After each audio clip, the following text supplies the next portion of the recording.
TV Kannada channel ನೋಡ್ತಿರೋ ತಮ್ಮೆಲ್ಲರಿಗೂ ಸ್ವಾಗತ. ನಾನು ಪೂಜಾ ಕೊಟ್ಟೂರ್. ನಾವಿವತ್ತು ಬಂದಿದ್ದೀವಿ ಹಾಸನದ ಶ್ರೀ ಗದ್ದಿಗೆ ವೀರಾಂಜನೇಯ ಸ್ವಾಮಿ ದೇವಸ್ಥಾನಕ್ಕೆ. ಗುರುಗಳೇ ನಮಸ್ತೆ. ನಮಸ್ತೆ ಅಮ್ಮ. ಕಾರ್ಯಕ್ರಮಕ್ಕೆ ಸ್ವಾಗತ. ಈ ತಾಳೆಗರಿ ಅಂದರೆ ಏನು? ಇದನ್ನು ಹೇಗೆ ನೋಡೋದು? ಮೊದಲಾಗಿ ಟಿ ವಿ ಕನ್ನಡ ವಾಹಿನಿಯ ವೀಕ್ಷಕರೆಲ್ಲರಿಗೂ ಸಹ ನಾನು ನಿಮ್ಮ ಪಂಡಿತ್ ಕಾರ್ತಿಕ್ ಡಿ ಆರ್ ಮಾಡುವಂತಹ ನಮಸ್ಕಾರಗಳು.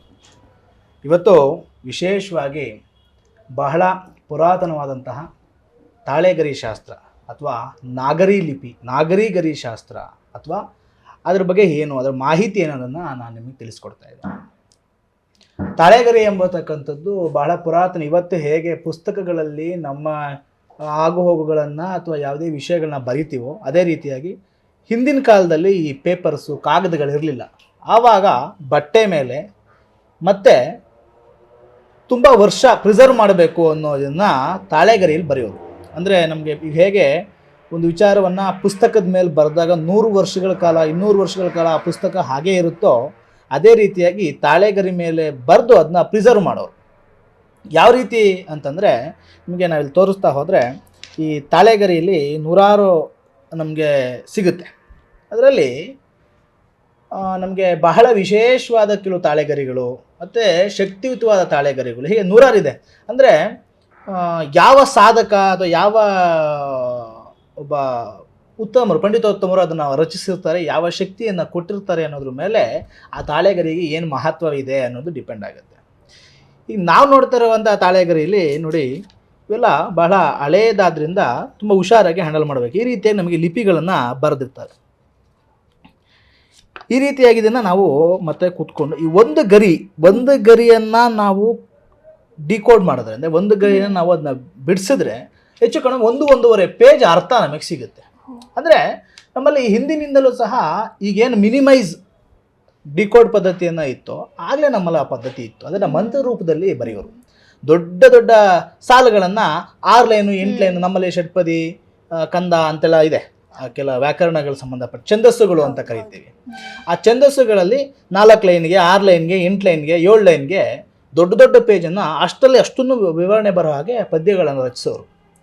ಆ ಮಂತ್ರ ಇದನ್ನು ಈಗ ಮಂತ್ರವಾಗಿ ಬಂದಿದೆ, ಮಂತ್ರವಾಗಿ ರಚಿಸೋರು. ಆ ಮಂತ್ರವನ್ನು ಆ ಶ್ಲೋಕವನ್ನು ಬಿಡಿಸಿದಾಗ ಹೇಗೆ ಒಂದು ನಮ್ಮ ಕೆಮಿಸ್ಟ್ರಿಯೆಲ್ಲ ಒಂದು ಪ್ರಾಬ್ಲಮ್ನ ಅಥವಾ ಒಂದು ಇದನ್ನು ಬಿಡಿಸಿದಾಗ ಒಂದಷ್ಟು ನಮಗೆ ಆನ್ಸರ್ಸ್ಗಳು ಸಿಗುತ್ತೆ. ಅದೇ ರೀತಿಯಾಗಿ ತಾಳೆಗರಿಯ ಕೆಲ ಶ್ಲೋಕಗಳನ್ನು ನಾವು ಬಿಡಿಸಿದಾಗ ದೊಡ್ಡ ದೊಡ್ಡ ಅರ್ಥಗಳು ಸಿಗ್ತವೆ. ಈಗಿನ ತಾಳೆಗರಿಯಲ್ಲೂ ಸಹ ನಮ್ಮಲ್ಲಿರುವಂಥದ್ದು ಸರಿಸುಮಾರು ನನ್ನ ಗುರುಗಳ ಇಂದ ಬಂದಿರೋದ್ರಿಂದ ಒಂದು 100-150 ವರ್ಷದ ತಾಳೆಗರಿ ನಮ್ಮಲ್ಲಿ ಈಗ ನಮ್ಮ ಇದರಲ್ಲಿದೆ. ಈಗ ಅಂದರೆ ನಮಗೆ ಬಳುವಳಿಯಾಗಿ ಬಂದಿರುವಂತಹ ಈ ತಾಳೆಗರಿಗಳಲ್ಲಿ ಕೆಲ ತಾಳೆಗರಿಗಳಲ್ಲಿ ಉದಾಹರಣೆಗೆ ನಿಮಗೆ ನಮ್ಮ ವೀರಬ್ರಹ್ಮೇಂದ್ರ ಸ್ವಾಮಿಗಳು ಬರೆದಿರುವಂಥದ್ದು ಇರ್ಬೋದು, ಬಸವಣ್ಣರು ಬರೆದಿರುವಂಥದ್ದು, ಕೈವಾರ ತಾತಯ್ಯನವರು ಬರೆದಿರುವಂಥದ್ದು, ಇವೆಲ್ಲ ಕಾಲಜ್ಞಾನಗಳು ಅಂತ. ತಾಳೆಗರಿಯಲ್ಲೂ 100 ವಿಧಾನಗಳಿದ್ದಾವೆ. ಪಂಚಾಂಗ ಬರೆದಿರೋದು ಇದೆ. ಈಗ ನಿಮಗೆ ಮಹಾಭಾರತ ರಾಮಾಯಣಗಳೆಲ್ಲ ಮೂಲ ಪುಸ್ತಕವನ್ನು ಹುಡುಕಿದ್ರೆ ತಾಳೆಗರಿಯಲ್ಲೇ ಲಿಪಿ ಇರೋದು, ತಾಳೆಗರಿಯಲ್ಲೇ ಬರೆದಿರೋದು. ಮಂತ್ರ ರೂಪದಲ್ಲಿ ಬರೆದಿರುವಂಥ ಆ ಒಂದು ಇದನ್ನು ಇವಾಗ ಕಥೆಯ ರೂಪಕ್ಕೆ ತಂದಿದ್ದಾರೆ.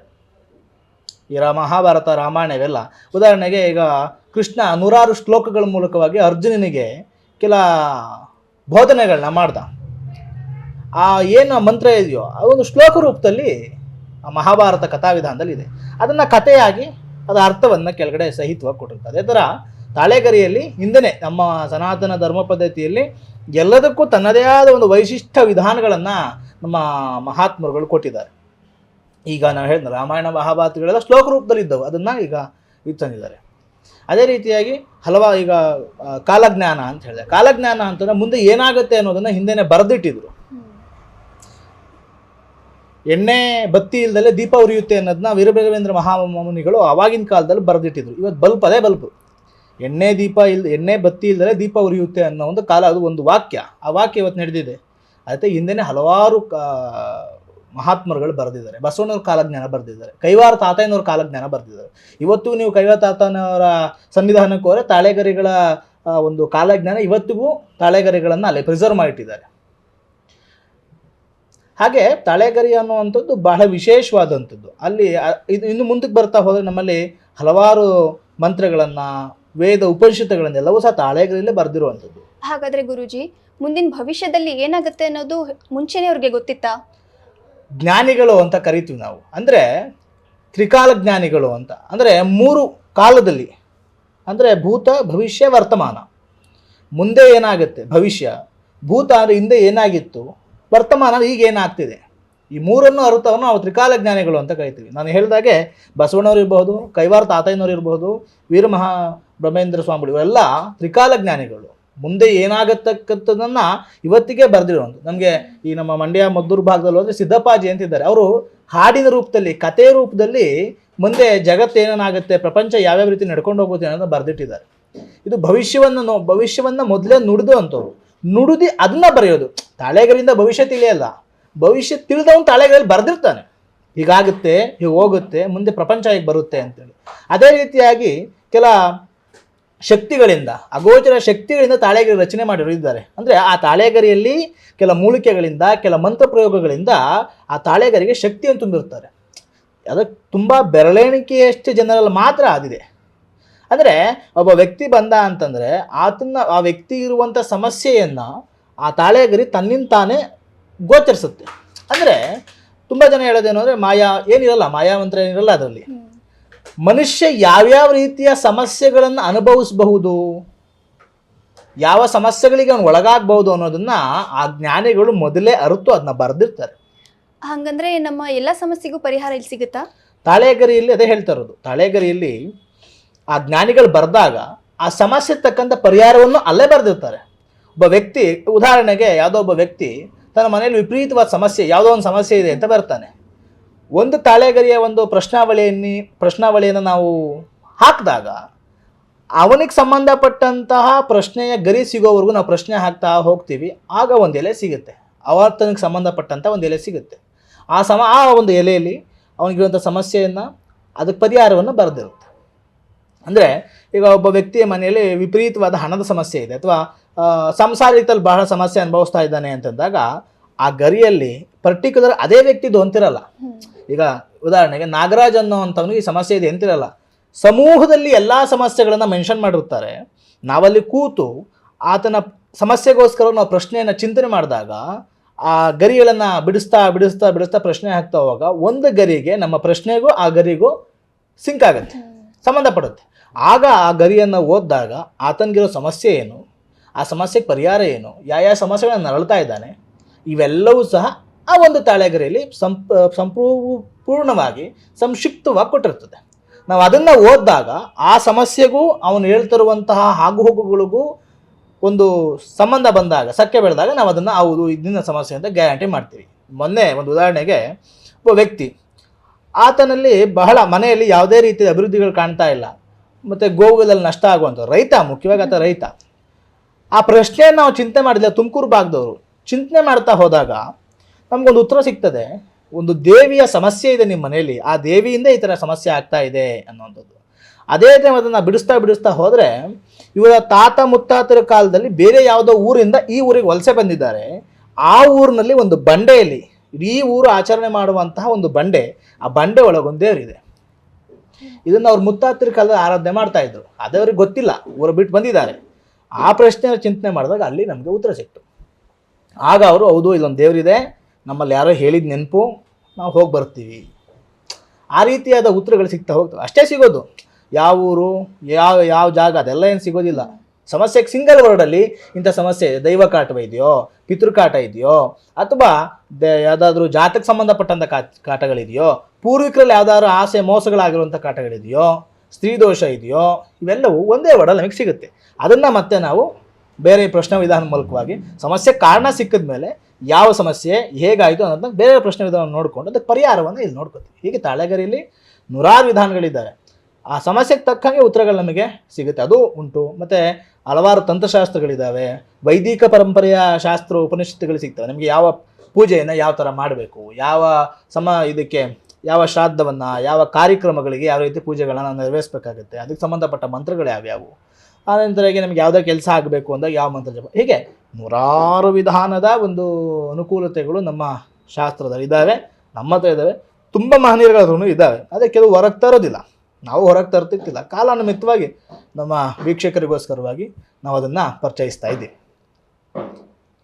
ಅದೇ ರೀತಿಯಾಗಿ ಇನ್ನು ತಾಳೆಗರಿನ ಮುಂದೆ ನೋಡ್ತಾ ಹೋದರೆ ನಾನು ಹೇಳಿದಾಗೆ ಈ ಕೈವಾರ ತಾತಯ್ಯನವರ ತಾಳೆಗರಿ ಇರ್ಬೋದು, ನಮ್ಮ ಹಾಸನದ್ದೇ ನೋಡಿದ್ರೆ ಕೋಡಿಮಠದಲ್ಲಿ ತಾಳೆಗರಿ ಶಾಸ್ತ್ರವನ್ನು ಬುದ್ಧಿಯವರು ಪ್ರತಿ ವರ್ಷದಲ್ಲಿ ಹೇಳ್ತಾರೆ. ಪ್ರತಿ ವರ್ಷದ ಆಗು ಹೋಗುಗಳನ್ನು, ಎಷ್ಟು ಮಳೆ ಆಗುತ್ತೆ, ಎಷ್ಟು ಬೆಳೆ ಆಗುತ್ತೆ, ರಾಜಕೀಯ ಭವಿಷ್ಯವೇನು, ವಾತಾವರಣದ ಭವಿಷ್ಯ ಏನು, ಬೆಳೆ ಭವಿಷ್ಯವೇನು, ರೈತರ ಭವಿಷ್ಯವೇನು ಅನ್ನೋದನ್ನು ಆ ವರ್ಷದ ಯುಗಾದಿ ಹಬ್ಬದಲ್ಲಿ ಅವರದನ್ನು ತೆಗೆದು ಹೇಳ್ತಾರೆ. ಯುಗಾದಿ ಹಬ್ಬದಲ್ಲಿ ಏನು ಸಮಸ್ಯೆ, ಈ ವರ್ಷ ಮಳೆ ಬೆಳೆ ಹೇಗಾಗುತ್ತೆ, ರಾಜಕೀಯದ ಗದ್ದುಗೆ ಏನಾಗುತ್ತೆ, ರಾಜಕೀಯದಲ್ಲಿ ಏನು ಅಸ್ತವ್ಯಸ್ತಗಳಾಗುತ್ತೆ ಅನ್ನೋದನ್ನು ಮೊದಲೇ ನುಡಿತಾರೆ.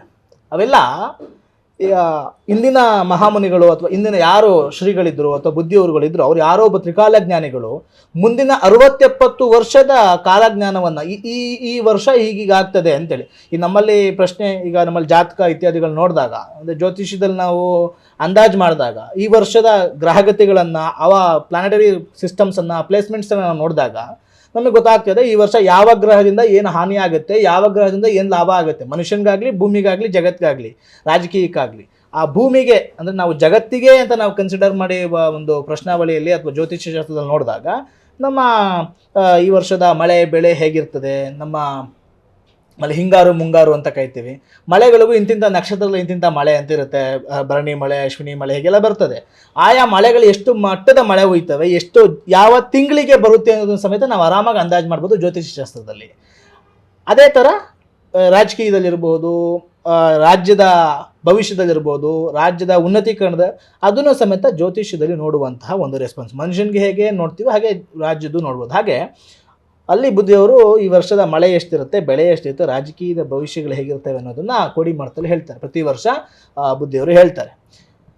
ಹಾಗೆ ಇವೆಲ್ಲವೂ ಸಹ ಅಂದರೆ ಈ ಜ್ಯೋತಿಷ್ಯವನ್ನಿರಬಹುದು, ವೇದಗಳೇನಿರ್ಬೋದು, ಉಪನಿಷತ್ತುಗಳೇನಿರಬಹುದು, ಮತ್ತು ನಮಗೆ ಈ ಮಂತ್ರ ಯಂತ್ರಗಳಿರಬಹುದು, ತಂತ್ರಸಾರಗಳಿರಬಹುದು, ಇವೆಲ್ಲವನ್ನು ನಾವು ನೋಡ್ತಾ ಹೋದರೆ ಮೂಲ ಕೃತಿಗಳು ತಾಳೆಗರಲ್ಲೇ ಇರೋದು. ಯಾಕಂದರೆ ಈ ಎಲ್ಲ ಶಾಸ್ತ್ರಗಳ ರಚನೆ ಆಗಬೇಕಾದ್ರೆ ಪೇಪರು ಪೆನ್ ಇತ್ತಿಲ್ಲ.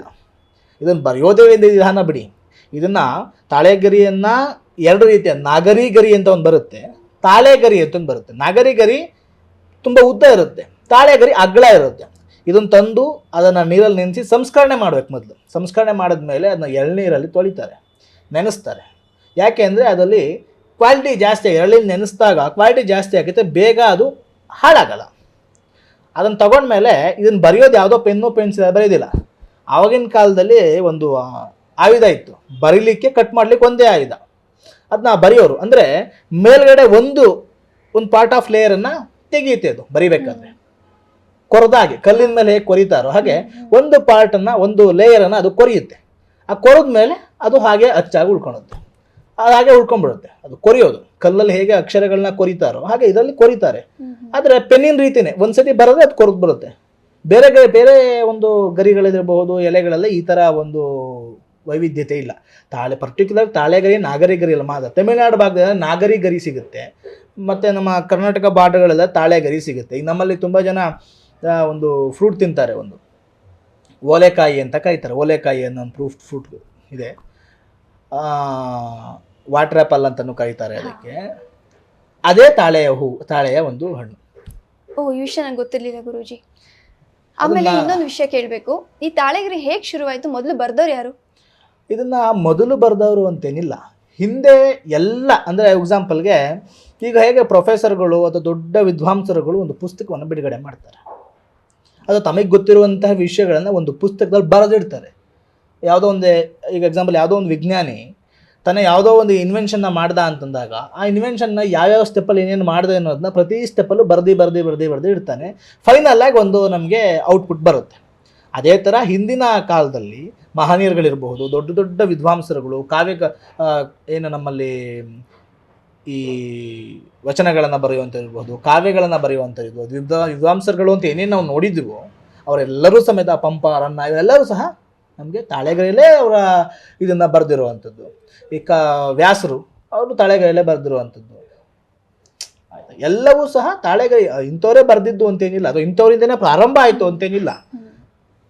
ಎಲ್ಲರೂ ವಿದ್ವಾಂಸರು ಅವತ್ತಿದೆ ಪುಸ್ತಕ. ಈಗ ಹೇಗೆ ನಮ್ಗೆ ಅಂಗಡಿಗೆ ಹೋದರೆ ಪುಸ್ತಕ ಸಿಗುತ್ತೋ ಅದೇ ಥರ ಅವಾಗ ಈ ಥರ ಕಟ್ಟುಗಳನ್ನ ರೆಡಿ ಮಾರೋರು ಎಲ್ಲ ಸಂಸ್ಕರಣೆ ಮಾಡಿ ಅದನ್ನು ಕರೆಕ್ಟಾಗಿ ಸೈಜಿಗೆ ಕಟ್ ಮಾಡಿ ಒಂದು ಕಟ್ ಮಾಡೋದು ಒಂದೇ ಸಮಯ. ಪುಸ್ತಕ ಹೇಗೆ ಒಂದೇ ಸಮಯ ಇರುತ್ತೋ ಹಾಗೆ ಇದನ್ನೆಲ್ಲ ನಮ್ಮದೆಲ್ಲ ಇರೋದು ನೋಡೋದು ಸಮಯ ಒಂದೇ ಸಮಯಕ್ಕೆ ಇರುತ್ತೆ. ಅದನ್ನ ಕಟ್ ಮಾಡಿ ಅದನ್ನ ಸೈಜ್ನ ಎಲ್ಲದೂ ಒಂದೇ ಸೈಜಿಗೆ ತೊಗೊಂಡು ಅದಕ್ಕೆ ಸಂಸ್ಕರಣೆ ಮಾಡಿ ಕೆಲವು ಮೂಲಿಕೆ ರಸಗಳನ್ನ ಹಚ್ಚಿ ತುಂಬ ವರ್ಷ ಅದು ಇರಬೇಕಲ್ಲ, ಹುಳುಗಳು ತಿನ್ನಬಾರ್ದು, ಏನು ಅದು ತುಂಬ ವರ್ಷ ಇರಬೇಕು ಅಂತಂದಾಗ ಅದಕ್ಕೆ ಕೆಲವು ಕೆಮಿಕಲ್ಸ್ಗಳಿಂದ, ಆವಾಗಿನ ಕೆಮಿಕಲ್ಸ್ ಅಂದರೆ ಮೂಲಿಕೆ ರಸಗಳು, ಅದೇ ಕೆಮಿಕಲ್. ಈಗ ಅದನ್ನು ಫಾರ್ವರ್ಡ್ ಆಗಿದ್ದೀವಿ ಅಷ್ಟೇ.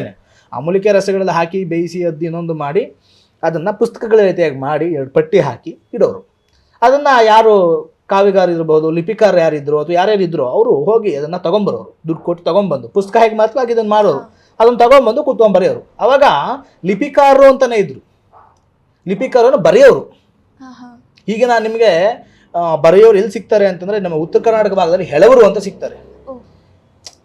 ಲಿಪಿಕಾರರು, ಹೇಳುವವರು, ಹೆಳವರು ಆಗಿ ಬಂದಿದೆ. ಆಮೇಲೆ ಅವರೆಲ್ಲ ಇತಿಹಾಸವನ್ನು ಹೇಳುವಂಥವ್ರು, ಅವರೇ ಲಿಪಿಕಾರರು.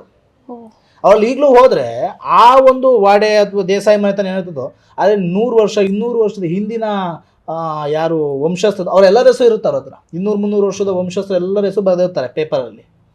ಅವ್ರಿಗೆ ಆಸ್ತಿ ಏನು ಅಂತಂದರೆ ಒಬ್ಬ ಲಿಪಿಕಾರರಿಗೆ 100 ಹಳ್ಳಿ ಇರುವಂಥ ಎಲ್ಲ ದೊಡ್ಡ ದೊಡ್ಡ ಮನೆತನದ ಎಲ್ಲ ಹಿಸ್ಟ್ರಿ, ತಾತ ಮುತ್ತಾತ ಏನು ಮಾಡಿದ್ರು, ಎಷ್ಟು ಯುದ್ಧ ಮಾಡಿದ್ರು, ಎಷ್ಟು ಬಂಗಾರ ಮಾಡಿದ್ರು, ಎಷ್ಟು ಮನೆ ಕಟ್ಟಿದ್ರು ಎಲ್ಲ ಅವ್ರು ಬರೆದಿರ್ತಾರೆ. ಆ ಲಿಪಿಕಾರರಿಗೆ ಆಸ್ತಿ ಏನು ಅಂದರೆ 10 ಹಳ್ಳಿ ಒಬ್ಬನಿಗೆ ಆಸ್ತಿ, ಅವ್ನ ಗುಟ್ಟ 2 ಮಕ್ಕಳಿಗೆ 5 ಹಳ್ಳಿ ಆಸ್ತಿ. ಅಲ್ಲಿ ಇನ್ಕಮ್ ಏನೋ ಅವ್ರ ಮನೆಗೆ ಹೋದಾಗ ಅವರು ಒಂದಿಷ್ಟು ದಾನ ಧರ್ಮ ಮಾಡ್ತಾರೆ, ದೊಡ್ಡ ದೊಡ್ಡ ಮನೆ ತಂದವರು. ಸೊ ಆಗ ಅಂಥವ್ರು ಬರೀತಾರೆ, ಲಿಪಿಕಾರರು ಅಂತಾನೆ ಇದ್ರು ಅವಾಗ. ಈಗ ನಮ್ಮಲ್ಲಿ ರೈಟರ್ ಅಂತ ಕರಿತೀವಿ ಅವ್ರಿಗೆ, ರೈಟ್ರು ಅಂತ ಈಗಲೂ ಇದ್ದಾರೆ. ಈಗ ಅವ್ರನ್ನ ಹೆಳವರು ಅಂತ ಕರೀತಾರೆ, ಹೆಳುವರು ಅಂತ ಹೇಳಿ. ಈಗಲೂ ನಮ್ಮಲ್ಲೆಲ್ಲ ಈಗ ಯಾವ್ದಾರು ಒಂದು ಸಂಸ್ಥೆಗಳಲ್ಲಿ ರೈಟರ್ ಅಂತ ಇರ್ತಾರೆ. ಈಗ PA ಹೇಳಿದ್ನ ಬರ್ಕೊಳೋದವ್ರ ಕೆಲಸ, ಏನು ಹೇಳ್ತಾರೆ ಅದನ್ನ ಬರ್ಕೊಳೋದು. ಹಾಗೆ ಅವಾಗ ಆ ತಂತ್ರವನ್ನ ಮಂತ್ರವನ್ನ ಹೇಳ್ಬೇಕಾದ್ರೆ ಬರ್ಕೊಳ್ಳೋ ಕೆಲವರು ಇರೋರು, ಬರೆಯೋಕೆಂದ್ರೆ ಕೆಲವರು ಇರೋರು ಇಲ್ಲ, ಅವರೇ ಬರೆಯೋರು. ಮಹಾಕಾವ್ಯಗಳು ಕಾವ್ಯ ವಿದ್ವಾಂಸಗಳು ಅವರೇ ಬರೆಯೋರು, ಕಾವ್ಯಗಾರರು ವಿದ್ವಾಂಸಗಳೇ ಕುತ್ಕೊಂಡು ಕ್ಲೀನಾಗಿ ಬರೆಯೋರು. ಹಾಗೆ ಅದು ಒಂದು ದೊಡ್ಡ ಇತಿಹಾಸ ತಾಳೆಗರಿ ನೋಡ್ತಾ ಹೋದರೆ ನಮ್ಮ ಪ್ರತಿಯೊಂದನ್ನು ಹಿಸ್ಟ್ರಿಯಲ್ಲಿ ಏನೇನು ನೋಡಬೇಕು ಅಂತಂದ್ರೂ ನಮ್ಮ ಈಗ ಮೈಸೂರು ಭಾಗದಲ್ಲಿ ಒಂದು ಮ್ಯೂಸಿಯಂ ಇದೆ, ತಾಳೆಗರಿದು ಅಂತಲೇ ಒಂದು ಮ್ಯೂಸಿಯಂ ಇದೆ ಮೈಸೂರಲ್ಲಿ. ನಮ್ಮ ಮೈಸೂರಲ್ಲೇ ಇದೆ, ತಾಳೆಗರಿದೆ ಮ್ಯೂಸಿಯಂ ಇದೆ. ಅಲ್ಲಿ ಎಲ್ಲ ನೂರಾರು ವರ್ಷದ ತಾಳೆಗರಿಗಳನ್ನು ಅಲ್ಲಿ ಪ್ರಿಸರ್ವ್ ಮಾಡ್ತಾ ಇದ್ದಾರೆ, ಹಿಂದಿನ ಇದುಗಳನ್ನು. ಮತ್ತು ಈಗ ನಮ್ಮಲ್ಲಿ ಏನು ಪುರಾತನ ಮಹಾಭಾರತ ಇರ್ಬೋದು, ರಾಮಾಯಣ ಇರ್ಬೋದು, ಅದರ ಮೂಲ ಲಿಪಿಗಳಲ್ಲಿ ಇದ್ದಾವೆ, ಇದೇ ಮೈಸೂರಲ್ಲಿದೆ. ಅದನ್ನೆಲ್ಲ ಅವರು ಡಿಕೋಡ್ ಮಾಡ್ತಾ ಇದ್ದಾರೆ. ತಾಳೆಗರಿಗಳು ಸುಮಾರು 1000 ತಾಳೆಗರಿ ನಮ್ಮ ಮೈಸೂರಲ್ಲೇ ಸಿಗುತ್ತೆ. ಯಾಕಂದರೆ ಅದು ಅವಾಗಿನ ಸಾಂಸ್ಕೃತಿಕ ನಗರಿ ಆದ್ದರಿಂದ ಅಲ್ಲಿ ದೊಡ್ಡ ದೊಡ್ಡ ವಿದ್ವಾಂಸಗಳೆಲ್ಲ ಅಲ್ಲೇ ಇದ್ದಿದ್ದ ಕಾರಣ ಎಲ್ಲರೂ ಬರೆದಿರುವಂಥ ತಾಳೆಗರಿಯ ಲಿಪಿಗಳು ಇವತ್ತಿಗೂ ಆ ತಾಳೆಗರಿಯ ಗ್ರಂಥಗಳು ಮೈಸೂರಲ್ಲಿ ಪ್ರಿಸರ್ವ್ ಮಾಡ್ಕೊಡ್ತಾ ಇದೆ. ಅದಕ್ಕೆ ಒಂದು ಮ್ಯೂಸಿಯಂ ಇದೆ, ನಾವು ಹೋದರೆ ಕೂತ್ಕೊಂಡು ಓದಲಿಕ್ಕೂ ಅವಕಾಶ ಮಾಡಿಕೊಡ್ತಾರೆ.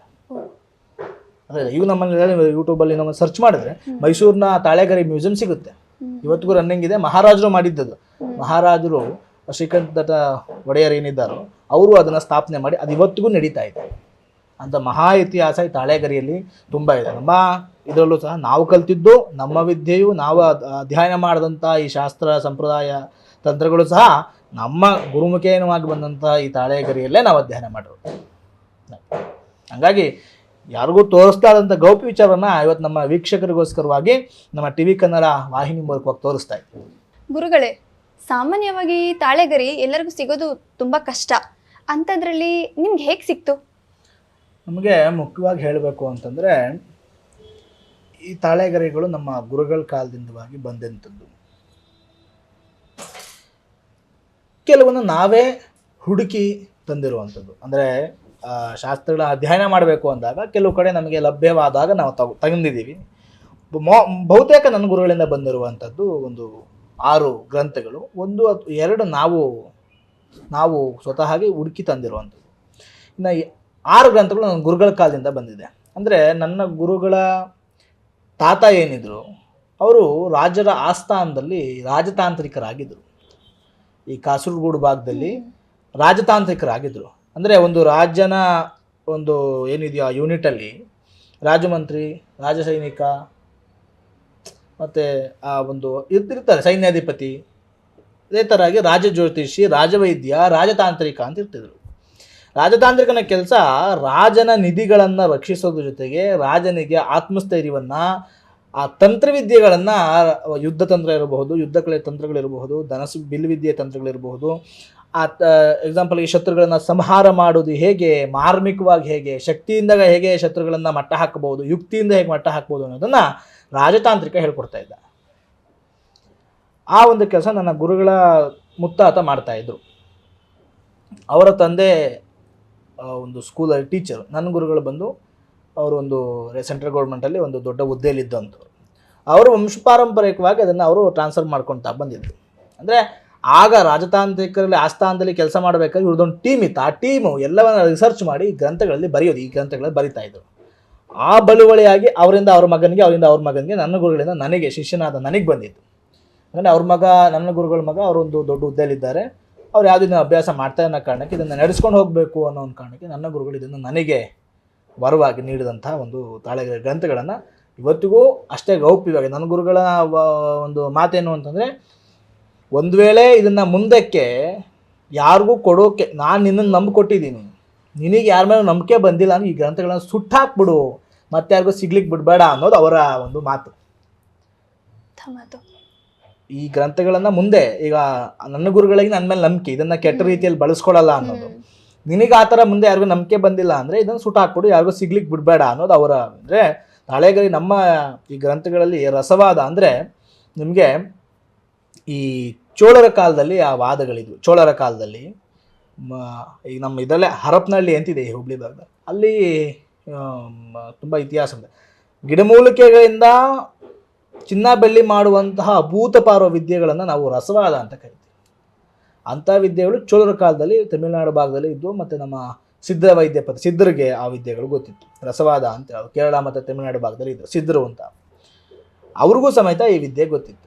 ಇದರಲ್ಲಿ ಆ ಥರ ಗೌಪ್ಯವಾದ ವಿಚಾರಗಳು, ಅತ್ಯಂತ ಕ್ರೌರ್ಯ ಶಕ್ತಿಗಳಿಂದ ಅತ್ಯಂತ ಸಾತ್ವಿಕ ಶಕ್ತಿಗಳನ್ನು ತನ್ನ ತೆಕ್ಕಿಗೆ ತಗೊಳ್ಳೋದು, ದೊಡ್ಡ ದೊಡ್ಡ ಶಕ್ತಿಗಳನ್ನು ನಾವು ನಮ್ಮ ಹಿಡಿದಲ್ಲಿ ಹಿಡ್ಕೊಳ್ಳೋಂತಹ ಅಭೂತಪಾರ್ವಂತಹ ಕೆಲವು ರಹಸ್ಯಗಳಿದೆ. ಆ ರಹಸ್ಯಗಳನ್ನು ಭೇದಿಸಲಿಕ್ಕೆ ಯಾರ ಕೈಯಿಂದ ಅದನ್ನು ಡಿಕೋಡ್ ಮಾಡೋದು ದೊಡ್ಡ ವಿಷಯ ಬಿಡಿ, ಮೊದಲಿಗೆ ಅದನ್ನು ಅಷ್ಟೊಂದು ಬ್ರೀಫಾಗಿ ನೋಡೋದಿದೆಯಲ್ಲ ಅದು ದೊಡ್ಡ ತಲೆನೋವುದು. ಆದರೂ ಯಾರು ಮನಸ್ಸು ಮಾಡಿ ಆಸಕ್ತಿ ಇದ್ದಂಥವ್ರು ನೋಡಿ ಅದನ್ನು ಕೆಟ್ಟಕ್ಕೆ ಬಳಸ್ಕೋಬಾರ್ದು ಅನ್ನೋ ಕಾರಣಕ್ಕೆ ಇದನ್ನು ತುಂಬ ಗೌಪ್ಯವಾಗಿ ಕಾಪಾಡಿದ್ದು. ಈಗಲೂ ಸಮೇತ ಆ ಗ್ರಂಥಗಳು ಇಲ್ಲಿಲ್ಲ. ನಾನೇನು ಹೇಳಿದ್ನೋ ಈ ವಿಚಾರಗಳಿರೋ ಗ್ರಂಥಗಳು ಇಲ್ಲೂ ಇಟ್ಟಿಲ್ಲ ನಾವೀಗ. ಮೇಯ್ನ್ ಏನಿದೆಯೋ ಸಣ್ಣ ಪುಟ್ಟ ವಿಷಯಗಳ ಗ್ರಂಥಗಳು ಮಾತ್ರ ಇಲ್ಲಿದ್ದಾವೆ. ಆ ಗ್ರಂಥಗಳು ಇವತ್ತಿಗೂ ನಮ್ಮ ಪರ್ಸ್ನಲ್ ಆಗಿ ನಾವು ಕೇಳೋದಾದ್ರೆ ಯಾರಿಗೂ ತೋರಿಸೋದಿಲ್ಲ. ಹಾಗಾಗಿ ಇದು ನನ್ನ ಗುರುಗಳ ಮೂಲಕವಾಗಿ ಬಳಿಯಾಗಿ ಬಂದಂಥ ಗ್ರಂಥಗಳು. ನಾವು ಇದನ್ನು ಹಂಗೆ ನಡೆಸ್ಕೊಂಡು ಹೋಗ್ತಾ ಇದ್ದೀವಿ. ಇದರಿಂದ ತುಂಬ ಜನಕ್ಕೆ ಅನುಕೂಲ ಆಗುವಂತಹ ವ್ಯತ್ಯಾಸಗಳು, ತುಂಬ ಅನುಕೂಲ ಆಗಿರುವಂತಹ ಸಂದರ್ಭಗಳು ಇದ್ದಾವೆ. ಒಳ್ಳೆ ಮಾಹಿತಿನ ತಿಳಿಸ್ಕೊಟ್ಟಿದ್ದೀರಾ ಗುರುಗಳೇ. ಕೊನೆಯದಾಗಿ ನಮ್ಮ ವೀಕ್ಷಕರಿಗೆ ಏನು ಹೇಳಕ್ಕೆ ಇಷ್ಟಪಡ್ತೀರಾ? ವೀಕ್ಷಕರಿಗೆ ನಮ್ಮ ಸನಾತನ ಧರ್ಮದಲ್ಲಿ ಹಿಂದಿನಿಂದಲೂ ಸಹ ಈ ದೈವದ ಆರಾಧನೆ ಇತ್ಯಾದಿ ದೊಡ್ಡ ಮಹತ್ವದ ವಿಚಾರಗಳನ್ನು ನಮ್ಮ ಸನಾತನ ಧರ್ಮದಲ್ಲಿ ಇಂದಿನ ಮಹನೀಯರುಗಳು ತಿಳಿಸ್ತಾ ಬಂದಿದ್ದಾರೆ. ಇವತ್ತಿಗೂ ಅದೇ ಮಹನೀಯರುಗಳ ಮೂಲಕವಾಗಿ ಬಂದಂಥ ಈ ಗ್ರಂಥದಲ್ಲಿ ನಾವು ಬಹಳ ಜನರು ಇದರಿಂದ ಸದುಪಯೋಗವನ್ನು, ಬಹಳ ಭಕ್ತರು ಈ ಸನ್ನಿಧಾನಕ್ಕೆ ಬಂದು ಈ ಒಂದು ಗ್ರಂಥದಿಂದ ಬರುವಂತಹ ಉಪಯೋಗಗಳನ್ನು ಸದುಪಯೋಗ ಪಡಿಸ್ಕೊಂಡಿರುವಂಥವ್ರು ಬಹಳ ಜನ ಇದ್ದಾರೆ. ಹಾಗಾಗಿ ಎಲ್ಲರಿಗೂ ಒಳ್ಳೆಯದಾಗಲಿ. ಈ ವಿಚಾರವನ್ನು ನಮ್ಮ ವೀಕ್ಷಕರು ತಿಳಿಸಿದ್ದು, ಪ್ರತಿಯೊಬ್ಬರಿಗೂ ತಮ್ಮ ಜೀವನದಲ್ಲಿ ನಾನಾ ಕಷ್ಟಗಳಿರ್ತವೆ, ಅದನ್ನು ಪರಿಹಾರ ಮಾಡ್ಕೊಳ್ಳಿಕ್ಕೆ ನಾನಾ ವಿಧಾನದ ಹಾದಿಗಳನ್ನು ನಾವು ಹುಡ್ಕೋಬೇಕು. ಮನುಷ್ಯನಿಗೆ ದೇವರು ಕಷ್ಟ ಕೊಡೋದು ನಿನ್ನ ಜೀವನ ಏನು ಅನ್ನೋದನ್ನು ತಿಳ್ಕೊಳ್ಳಿಕ್ಕೋಸ್ಕರ. ಅದನ್ನು ತಿಳ್ಕೋಬೇಕು ಅಂದಾಗ ನಾವು ಬೇರೆ ಬೇರೆ ವಿಧಾನದಲ್ಲಿ ಬೇರೆ ಬೇರೆ ನೋಟದ ಮೂಲಕವಾಗಿ ಅದನ್ನ ತಿಳ್ಕೊಬೇಕು. ಅಂದರೆ ನಾವು ವಿಷನ್ ಅಂತ ಹೆಂಗೆ ಕರಿತೀವಲ್ಲ, ನಾವು ನೋಡುವ ರೀತಿ, ಆ ರೀತಿಯಿಂದ ಬೇರೆ ಬೇರೆ ಹಾದಿಗಳಲ್ಲಿ ಹೋದಾಗ ನಮ್ಮ ಸಮಸ್ಯೆ ಏನಿದೆ ಆ ಸಮಸ್ಯೆಗೆ ತಕ್ಕಂತಹ ಒಂದು ಉತ್ತರ ಏನು ಸಿಗುತ್ತೆ ಅನ್ನೋದು ನೋಡ್ಕೊಬೋದು. ಹಾಗಾಗಿ ಎಲ್ಲ ಸದ್ಭಕ್ತರಿಗೂ ಸಹ ಒಳ್ಳೆಯದಾಗಲಿ ಅಂತ ಹೇಳ್ತಾ ನಮಸ್ಕಾರ.